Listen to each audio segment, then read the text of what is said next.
Hello and welcome to Weird Around Illinois. We spend a lot of time on this podcast talking about where to find Dogman. But one thing we don't talk about as much is when to find Dogman. So let's talk about it. Let's get weird. So the first thing you should probably figure out when you're deciding to look for Dogman is what time of year would be best to look for Dogman. Yeah, and by figuring that out, we've put together some data to explore this. Yeah, we went over a bunch of Dogman sightings from a couple different sites. You know, we didn't go crazy with it. We don't have thousands of accounts here. We did, I think a couple dozen, but it was enough to get a pretty good feel for where the sightings were coming from, or when the sightings were coming.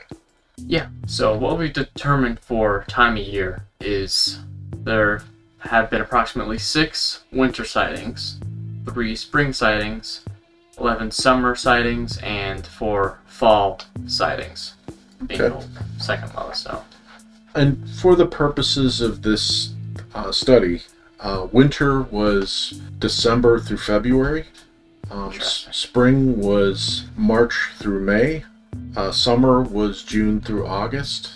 And fall was September through November. I mean, just looking at the cluster of data, it's kind of interesting. I mean, I suppose none of us should be surprised that summer is number one. Yeah. I do find it weird because I've heard on different podcasts that's actually more likely to see Dogman around fall or winter because they're all moving around more. But I don't know. I guess perceptions are different. Yeah, with it being summer, I'd find it more likely just out of pure logic because more people are outside, more people are probably driving at night and going to different places for whatever reason. Yeah, and they're up later. Yeah. Yeah, and I mean, a lot of creatures find it easier to move in summertime. I mean, if you think about it, how many animals do you hear out and about, in summer as compared to winter? Yeah. What I do find interesting is that spring has the least sightings, which normally in spring, I mean, it's not horribly hot, but it's just sometimes rainy and sometimes just slightly warm. Yeah, and spring is usually when a lot of prey animals are moving. That's when the fish are more active. That's when deer are more active. Well, fall and spring. Yeah. So if spring and summer were first and second place, I'd already determined that this is just a population kind of thing.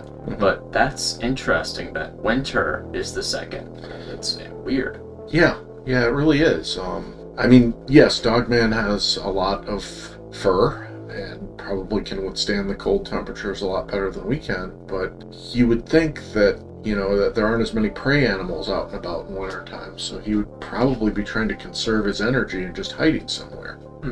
Maybe they have to look more for food since the winter. They have to move around more. That's a possibility. So I guess the other thing to look at would be the time of day. So in this data at least, it seems like there's a few more sightings there during the night than during the day. And in general, I'd say probably most of them are at night. Yeah. But still a few during the day. And out of those, during the day, those seem to be the more detailed reports. True.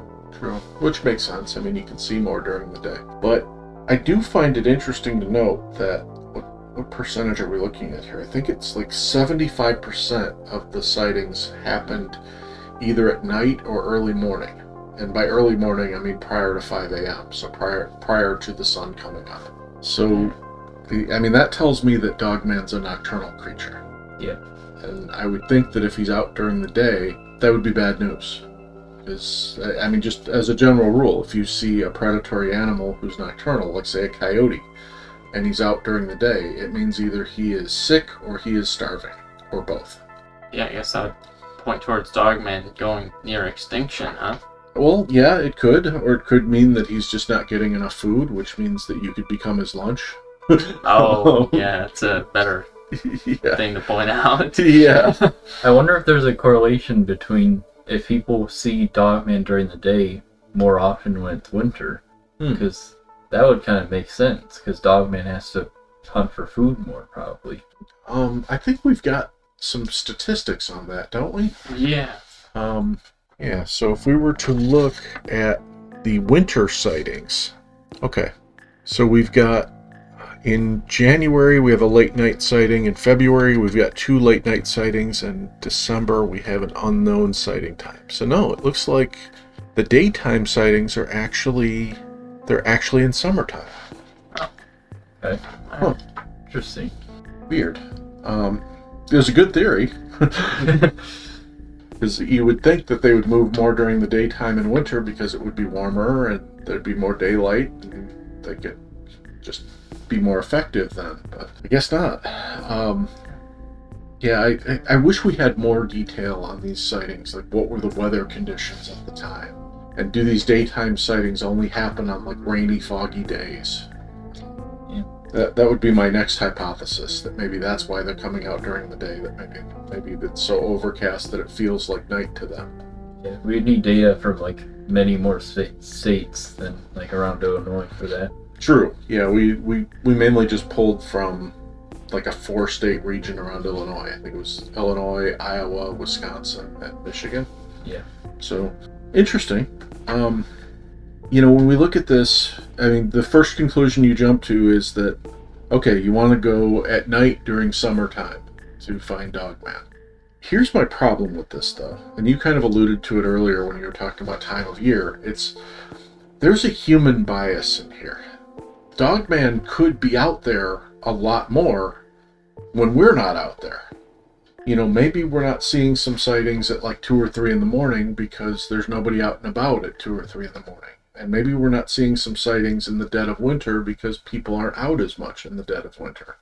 For all we know, it could be that the seasons don't matter at all. And maybe if people were out just as much in the wintertime as they are in the summertime, they would have just as many sightings. Yeah, maybe his fur coat, Dogman's fur coat, really doesn't make the seasons really matter to him. Yeah. Aside from the snow, I guess. Yeah. It's Illinois. But then the thing that I'm still left questioning is those spring and fall sightings. Because humans are out in the spring and the fall. I would argue that I'm out more in the spring and fall than I am in the summer because it's too darn hot. Yeah.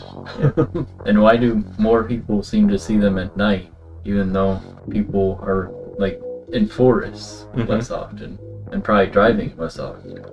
True. Yeah, I mean, it does he become bolder at night? Is that when we get more of the sightings where he's like showing up in somebody's backyard or something? I don't know.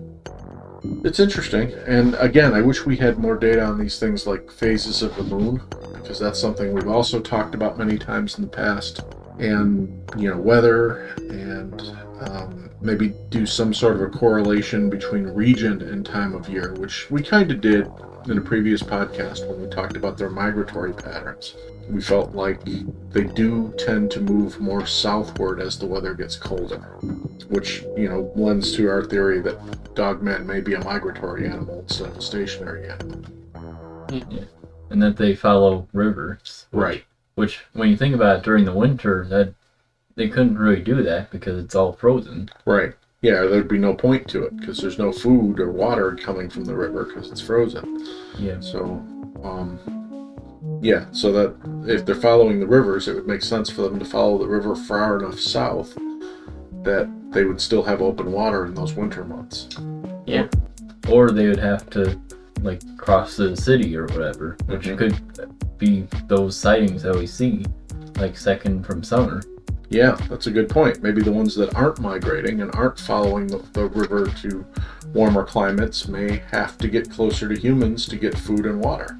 Yeah. So I guess the season really also changes where Dogman might be. The location will vary based on the season, because I guess as you guys were discussing where Dogman travels, I mean the south, it could be some other season, and maybe follows the warmth, maybe follows the cold, I don't know. Yeah. Yeah, it definitely seems to be a correlation. Yeah, if we could get a location from all these different sightings and season, day, night, as much detail as possible, we definitely get a pattern.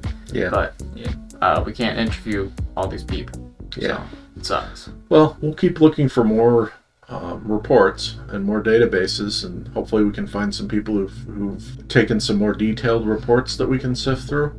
and maybe we can make this an ongoing project and see. Maybe we check back once every few months and see these patterns are changing as we add more data. Yeah. To the viewers, if you have a sighting of Dogman, Bigfoot, or any other paranormal activity, leave it in the encounters form in the description. We always take a look at those, and we need a lot of detail on those. Yeah. It would really help. Yeah, and again, some of the detail we're looking for: time of day, season, what was the weather like? Did you feel anything before you saw Dogman? Did you sense something was wrong? What was the moon phase? Anything you can remember about the encounter, we would love to hear. So, as always, thank you for listening and thank you for subscribing, and we will talk to you again soon.